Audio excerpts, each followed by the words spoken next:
ஆசிரியர் தேர்ச்சி பெற்று தேர்வில் தேர்ச்சி பெற்று பணி நியமனத்திற்காக காத்திருக்கான அவனுக்கு என்ன நிலைமை? பகுதி நேர ஆசிரியன் பணி நிரந்தரத்திற்காக காத்திருக்கானே அவனுக்கு என்ன நிலைமை? 400 பேர் பொறியியல் படித்த பட்டதாரி வாயில் காவலர் வேலைக்கு விண்ணப்பிச்சு நிற்கிறானே அவன் நிலைமை? எம்எஸ்சி எம்பிஏ படிச்சுட்டு டாஸ்மார்க்கில் வெறும் 7,500 ரூபாய்க்கு சாராயம் ஊற்றி கொடுக்குறானே அவன் நிலைமை? அப்ப அரசுக்கு மரியாதை என்ன?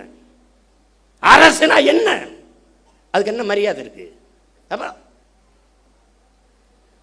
தென் எந்த லெவலுக்கும் போ, எனக்கு ஓட்டு போடு போடாது போ. ஒருத்தங்க கேட்குறேன், கரூர் எப்படி நீ ஓட்டு கேட்டு வருவ? இப்படி தான்டா வருவேன், இப்படி தான் வருவேன். இல்லை இதுக்கு முன்னாடி என்ன போட்டு பிடிங்கிட்டியா 2-3? போடாடே போட. ஏன் போட்டோம்னு தெரியாது, எதுக்கு போட்டோம்னு தெரியாது. இந்த திராவிட கட்சிகளின் தீமை இப்படி விளைஞ்சு நிற்குது. அரசியலை கற்பிக்கலை, அரசியல்னா என்னன்னு தெரியல, படிப்பிக்கலை. எந்த மாநிலத்தில் சினிமா இல்லை, எந்த மாநிலத்தில் திரைப்படம் இல்லை? கேரளாவில் இல்லையா? மேற்கு வங்கத்தில் இல்லையா? இல்லை எங்கே இல்லை? மகாராஷ்டிரா இல்லையா? இன்னும் சல்மான் கான் ஷாருக் கானை விட நடிகன், மம்முட்டி மோகன்லாலை விட நடிகன். அவன் நடிகனை பார்ப்பான், தலைவனை பார்ப்பான். பிரேம் நசீர் பெரிய நட்சத்திரம்டா, 500 படம் நடித்தவர்றா. ஆசியாலே 500 படம் நடித்த கலைஞன் அவன். காங்கிரஸ் கட்சியில் இருக்கார், மேடையில் பேசிட்டு இருக்காரு. ஒருத்தன் எந்திரிச்சு கட்டப்படி குடிச்சிட்டு உட்கார சொல்ல பண்ண. ஒருத்தர் வந்து, ஹே அவர் எவ்வளோ பெரிய நடிகர் தெரியுமா? அதான் சொல்கிறேன், அதனால தான் சொல்கிறேன், அவரை உட்கார சொல்ல, அவரை பேச சொல்லுன்ட்டான். இங்கே என்ன வேலை புரியுதா அவனுக்கு?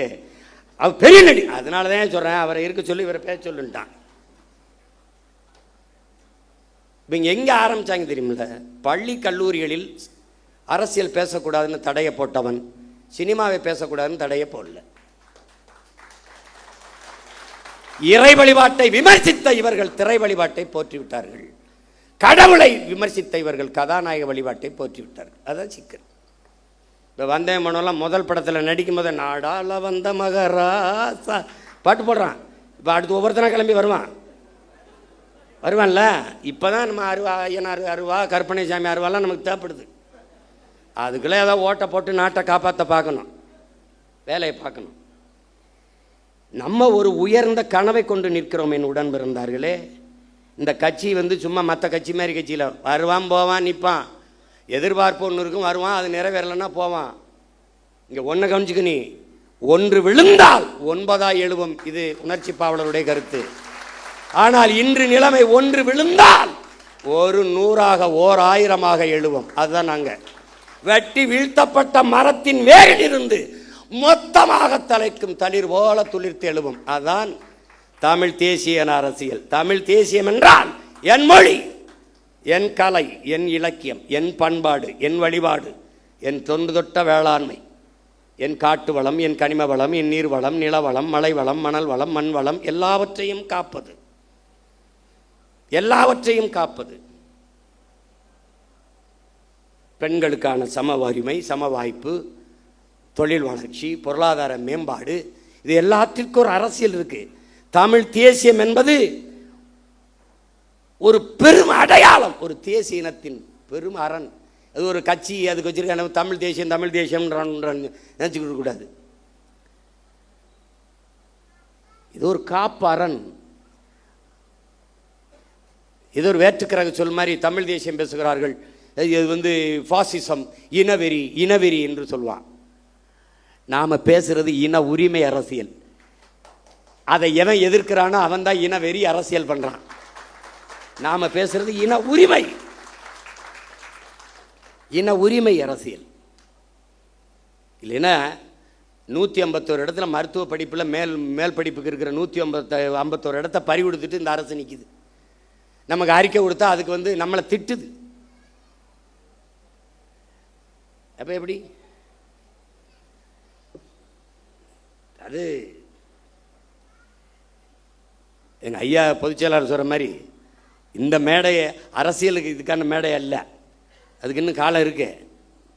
நாங்கள் காத்திருக்கோம். ஏன்னா எங்கள் ஐயா எங்களுக்கு பாடிவிட்டு போயிருக்கான், மிகுதியான் மிக்கவை செய்தாரை தாண்டம் தகுதியால் வென்று விடல்ங்கிறான். இந்த மாதிரி ஆளுகள்லாம் வருவான். எந்த மாதிரி இப்போ வந்திருக்காங்களே இந்த மாதிரி ஆளுகள் எப்படி? இவன்லாம் யாரு? கோட்டு படத்துக்கு பிளாக்ல டிக்கெட் வித்தவன் ஜனநாயகன் வரும்போது அமைச்சரவையில் மந்திரியா இருக்கான். இது என்ன மாற்றம்? ரெவல்யூஷன்ல வருது. இதெல்லாம் ரெவல்யூஷன் வருது. இவங்க வரும்போதெல்லாம் அரசியல் புரட்சின்னு வருவான், பொலிட்டிக்கல் ரெவல்யூஷன் வருவான், அப்புறம் பொலிட்டிக்கல் பிஸ்னஸ் ஆயிரும், பொலிட்டிக்கல் சர்வீஸ்னு வருவான், பொலிட்டிக்கல் பிஸ்னஸ் ஆயிரும். இப்போ பூரா பொலிட்டிக்கல் பிஸ்னஸ் தான். இவன் சொல்லிக்கிட்டு இருக்கான் ஊழல் இல்லை ஊழல் இல்லைன்னு எல்லாரும் போயிட்டு இருக்கிறாங்க. ஊழல் இல்லை, லஞ்சம் இல்லை, அரசு அலுவலகங்களுக்கு போங்கள், அரசு அலுவலகங்களுக்கு. ஒரு தலைவன் லஞ்சம் கேட்டால், மக்கள்கிட்ட லஞ்சம் கேட்டால் அந்த அதிகாரி உடனடியாக சஸ்பெண்ட் பண்ண மாட்டேன், ஸ்பாட் டிஸ்மிஸ் பண்ணுவேன்னு சொல்ல முடியல. பணி இடைநீக்கம் இல்லை, நிரந்தர பணி நீக்கம் சொல்ல முடியல. மக்களை நீங்கள் கொடுக்காதீர்கள், அவங்க கொடுக்கலாம், அடுத்த கொடுத்து வேலையை சாதிச்சுட்டு போயிடுவான். வாங்கக்கூடாது அப்படின்னு சொல்ல முடியல. கொடுக்காதீங்க, உங்க மகன் அவன் சொல்லுவான், எனக்காக வருதான் மகன், நீ கொடுத்தா தான் எழுத்து போடுவேன். யாரு? ஐயோ கொடுமை. என்ன செய்யணும்னு தெரியல. பெக்டல்னு ஒரு நிறுவனம், அவன் பொலிவியாவில் வந்து கொச்சப்பம்பான்னு ஒரு நதியில் வந்து, உங்களுக்கு தெரியாத படிக்கணும், நீர் எழுத்துங்கிற புத்தகத்தை எல்லாம் என் பிள்ளைகள்லாம் படிக்கணும். ஐயா நக்கீரன் எழுதுனது முதல்ல எழுதியிருப்பார், முதல் பக்கத்திலே வருது. அது ரொம்பலாம் உள்ள போக வேண்டியதில்லை. அவன் உலக வங்கியில் 250 கோடி கடனை வாங்குறான் பொலிவியா.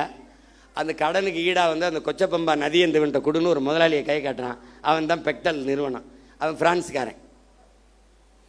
அந்த நிறுவனத்துக்கு ஒப்பந்தம் கொடுத்தோன்னே நதியை வச்சுக்கிட்டு அவன் என்ன பண்ணுவான், சரியும் கொடுத்துட்றாங்க. தண்ணி எடுக்காதன்றான், குடிக்க எடுக்காத, விவசாயத்துக்கு எடுக்காத, குளிக்க எடுக்காத, நான் தான் தண்ணி தருவேன்ட்டான்.